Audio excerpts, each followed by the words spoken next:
So, boom! What are we saying, guys? Good fucking evening. That Manchester United derby, was Dross. Dross City. Yeesh. Sad day, innit? That was a sad bit of football. That was meant to be Super Sunday. That was a sad bit of football. The Chelsea game, Brentford, was Dross. That was the first game. That was the opener. And then we ended it with that rubbish. But Fulham, Liverpool, great game. Always say, Mo, the title is a joke, like a Chris. Arsenal, man. What have we done? Carl, look, if we'd won yesterday, how many points would we have had? 62, 60, we'd have had 64 points, yeah? Okay, still a long way. Still a long way, but it's 9 points. Plus, we've got to play Liverpool, which could bring it to 6. Then you don't know what anything can happen from there. Anything can happen. Feeling the heat from Bottle Job Arsenal. Deadest league campaign ever. Obviously, this is where Liverpool shines, with no one competing with them. What are you not saying? Lordy, what a dead weekend of footy. But Liverpool lost. Yes, Chris, what we saying? Have Liverpool left the door open again? Listen, I'm not getting carried away like last time, like I did the other day, and I said it's only 9 points.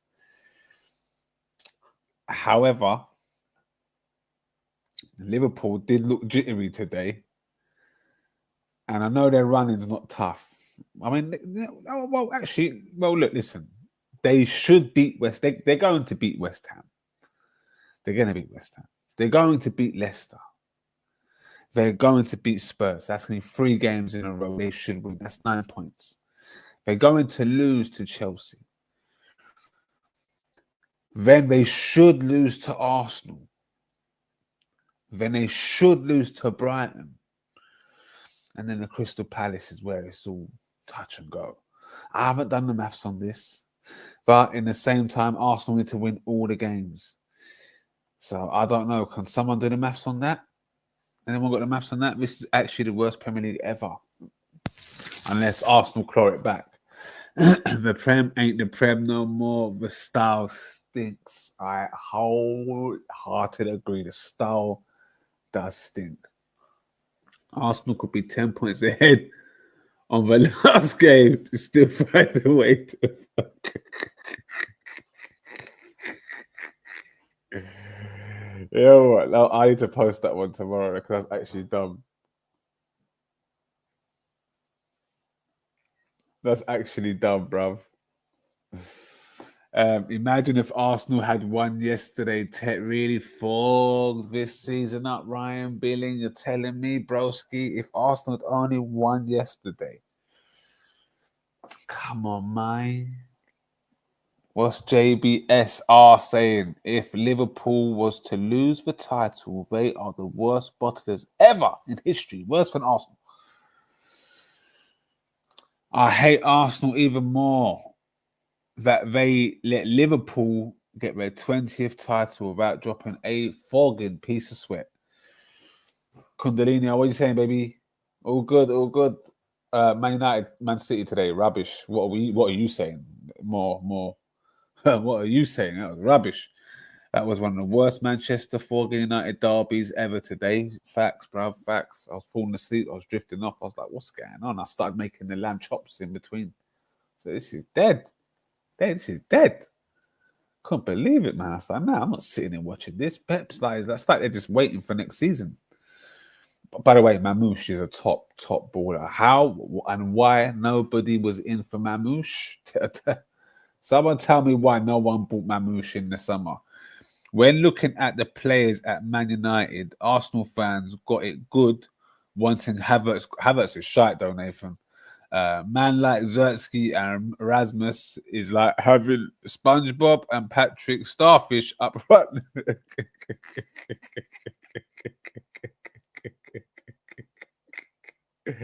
That's dumb. 90 minutes I will never get back. Never, ever. Boy, Kundalini, honest opinion, where do you think Man City will finish next season? Honest opinion. Is Charlie Boy in the building? And that goes for you, Charlie Boy.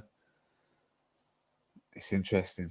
But yeah, Liverpool guys, what we're saying, Van Dijk was looking on like he's on ice today, and my man was on toast, Konate. So, and this was against Fulham. I mean, don't say too much. Arsenal just beat them. Apparently, Forest were in for Mamouche in the summer. He turned them down. Oh, Forest, what is Mamouche? Mamouche is a bad man. He is a bad man. And that's what upsets me. It's like, where's Arsenal scouting?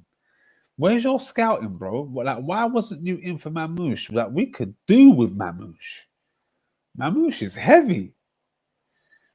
If we get the summer right, we will win the league and strong favourites for the Champions League next summer. Wow. Is that an Arsenal fan talking? I know it's Kundalini.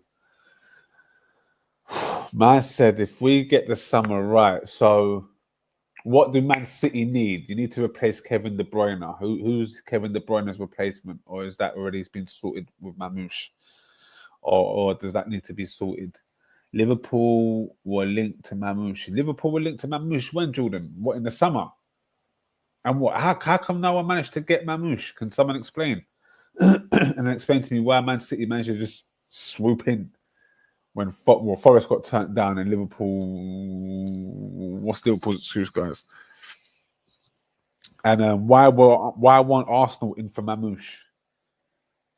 Mamouche gonna be gunning. Mamouche is fucking fabulous. We scored like 17 goals wherever he was. I think Frankfurt before he left in the league. Man was on smoke. He was flying, bruv. City want what's his name? Ritz as a replacement. Ooh, interesting. The German, yeah. Ooh, interesting. Boy, oh boy. Let's see what the Ritz can do, yeah? Liverpool were looking at Mamouche and another target and both got swooped. Chris, what are you thinking about these football thickos trying to say Kevin De Bruyne is the best midfielder ever in the Premier League? Well, he isn't, but he's definitely up there. And you've got to look at it. It's hard to compare him to any real midfielder in the league because he's not a Steven Gerrard, he's not a Patrick Vieira. He's more of an Ozil type. I think he was the evolution to the Ozil type in the Premier League.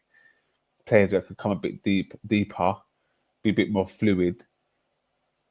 Kevin De Bruyne heavy though. Excuse me. Oof. Excuse me, guys. But yeah, he's got to go in the number 10 region. I don't know. It's a weird position because I can't say number 10 straight out because Dennis Bergkamp was a number 10, and then I'm going to start comparing Dennis Bergkamp to Kevin De Bruyne. No, I can compare Kevin De Bruyne maybe to a Ozil, but you can't.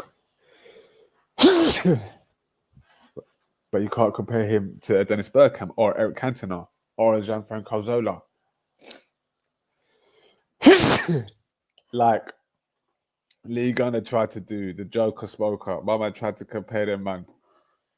A right back, left back. Whoa, cool, blimey. Ritz at number 8. We got a. Bye. I'm all over the ice guy. Get tissue, guys. Hold on 2 seconds.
Good guy.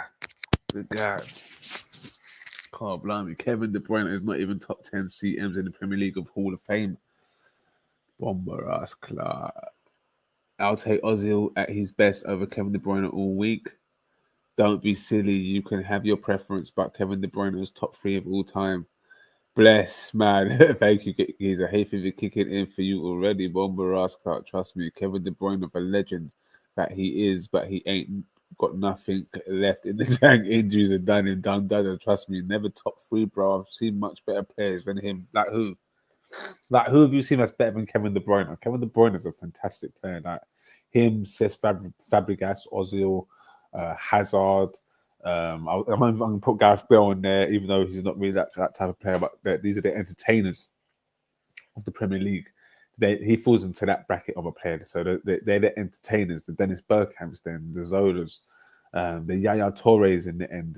These are the entertainers of the Premier League. So there's no real position for them per se. These men are free to roam and do whatever. Like Kevin De Bruyne is free to roam that whole midfield, whole attacking part of the midfield, really, and just do as he pleases. And if he has to drop deep to find the ball and to find the needle, he can do that. That's the beauty of that kind of number 10 now, because then number 10 is allowed to drop deep as well. Before, number 10 was the second striker, basically. Now he's allowed to roam. Brilliant. But so I don't know where it's about preference at that point. So for me, he's in the top 10, and then it's about preference. It's like who's better? They're all as good as each other. Whoever you spend your 100 million on, you're gonna get a great player. I'll take his best. He's the best striker with both feet ever, but never as a player. He's got fantastic feet, bruv. If you're talking just midfielders, KDB is top 10, 15. But what again? Can I compare? Like Lee Gunner was comparing him to Gianfranco Zola and Dennis Bergkamp, and then the same breath, Patrick Vieira and Roy Keane. You can't. Like he's a hybrid of these players. Maybe not so much on the defensive side, but of the attackers, he's a hybrid. It was clear of KDB if you're including his years at Madrid, but if we're just talking Prem, KDB is higher. I agree. Kevin De Bruyne is the last of a dying breed. What are man talking about? You won't see this again. Stop your foolishness. Thank you, Nathan. Cesc, Vieira, Gerrard Scholes, Yaya Torre. Yeah, great. And he can sit with them, man, proudly. Like there's no, I wouldn't be. He's not out of place amongst them, man. He's technically as good as Cesc Fabregas. He's got a shot as good as Steven Gerrard. He's got a pass as good as Scholes, and he can glide with the ball like Vieira and Yaya Toure did. So, you tell me, KDB. It's a bit harsh on KDB. He's a fantastic player, great legend of the game for me. Great. I won't say no. Shit. Arsenal. If Arsenal bought KDB 3 years ago, I've been crying, bruv. Cha. David Silva, Yaya Toure, Cesc Fabregas, Scholes, Lampard, Gerrard. Should we continue? What you think? You think Lampard's better than KDB? Like technically, because technically he's a beautiful player. Only guy on KDB's level is Scholes. That's it, Charlie boy. Back your man. Back your man. Back your boy, Charlie boy. That's what I want to see. These man will be remembered. So will KDB. He's also going to be remembered, bruv. He done. Bruv. You got to put respect on his name. Who's got the most assists? Where's he on the assist list? I'm sure he's quite high up. He can be compared to Beckham, not proper midfielders that played in the league. He could never control a game like Scholesy. Scholesy controlling is a myth. It's a myth, bruv. KDB is more technical than Lampard, but Lampard can hold his own. People just don't remember and say deflected goals. He did score bare deflected goals, though. I can see Marvelous sweating from here. Nicholas, he is sweating, bruv. You should see him today in the group. He was going crazy. Most man don't even remember Shearer was fast. Shearer wasn't that fast, bro. and agile. He was agile though, and could actually go past them, man. I don't. He could just knock and run. I don't make out as if Alan Shearer was Ronaldo, bro. Alan Shearer's had a great shot, great positional play. I'll still take Pogba. Oh my god. Oh my god. I will still take Pogba over De Bruyne. He showed him levels at Inter. What are we saying? What are we saying? What are we saying? Is this Akeem? Is this Akeem on the keyboard? Man said I would take Pogba over KDB. I would bomber ass. Clark, it's the time for me to go. Moody Marv has to show up regardless. He didn't show up today. He was meant to do brunch. Go watch him. Pre-injuries. Fuck, Jordan, you're agreeing? Are you agreeing, Jordan? Jordan. No way you're agreeing, Jordan. No way. Reason why we wanted him and why he was second, third in Ballon d'Or. Bruv. Are we doing this? Is this what we're doing? We're saying Pogba better than KDB. Silly talk, Charlie boy, innit? This is emotions. Oh, Shearer. Oh, it's so much Shearer. Bomber. I thought you was talking about the KDB thing. I thought you was talking about Pogba, bro. I thought you was agreeing with Mo and Pogba. Sorry, Jordan. Sorry. Nah, Shearer was a bad man. Shearer was a bad man. I'm not disrespecting Alan Shearer. Pogba is the most disrespected player of all time. Nowadays, basic players like Rice get all-time plaudits. Pogba don't even warrant being spoken about anymore. Pogba sexuals live in their sleep. Trust me, bruv. You're right. I agree. Everybody's smoking that pack. Trust me, bruv. They're smoking packs. For them to say Pogba over Kevin De Bruyne, come on, let's relax, bruv. Let's relax. Someone's gonna tell me Modric next. People think Modric is sick. Modric is not better than Cesc Fabregas. I'm sorry. Just because he's done whatever, just because he won trophies at Real Madrid, that was all Toni Kroos, bro, and Ronaldo and Ozil. Don't talk to me about Modric. Pogba is world class. He's more technical than KDB in ways. I don't think so. But when it comes to certain aspects, he can't talk. He can't talk to KDB, bro, at all. A true football fico comment saying they take Pogba over KDB is crazy. It's crazy. Is Pogba even the best player in his family? Oof, harsh. Yes. Pogba busy buying hyenas. Anyway, madam, I'm Oski. I'm on in the morning. I'll be back in the morning. I don't know. There should be a podcast tomorrow. Everyone knows. Explain Modric to most of these man and rants. To who? To these man and rants. These man say Modric is on par with Iniesta. No, he ain't, bruv. No way. He's not Cesc Fabregas level. Rice and Pogba are two different players. Why is that a debate? Pure agendas. As I'm saying, nothing but. Modric is a top player. Yeah, he is top. He is top, but he's not Iniesta level and he ain't Cesc Fabregas level. Jesus Christ. That's why he was at Tottenham, bruv. Might be wild, but Modric might be one better than Santi. No, bruv. No. On that note, love you, man. Tomorrow. Let's go.